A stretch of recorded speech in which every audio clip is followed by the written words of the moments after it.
ಅಂಬೇಡ್ಕರ ಜೀವನತೆಯ ಭಾರತೀಯರೇ ವಿಶ್ವ ಮಾನವ ಸಾಹಸಗಾತಿ ದೇಶಭಕ್ತರೇ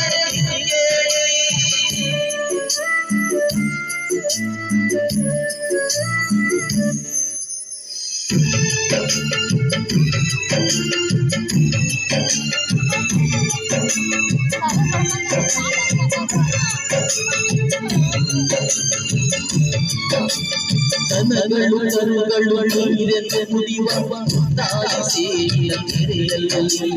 ಭೀಮನು ನೀರನ್ನು ಕುಡಿಯಲು ಹೋದರೆ ಜಾತಿ ಪಾತಿಗಳಿಲ್ಲ ದೂರದ ಊರಿಗೆ ತಂದೆಯ ನೋಡಲು ಗಾಳಿಯ ಪಯಣದಿ ಹೋದ ಗಾಳಿ ಸವಾರ ಜಾತಿಯ ತಿಳಿದು ಭೀಮನ ಭೂಮಿಗೆ ನೀಡಿದನು ಈ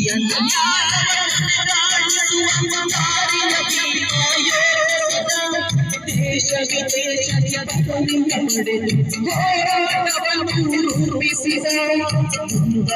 ಜನತೆಗೆ ತೋರಿದ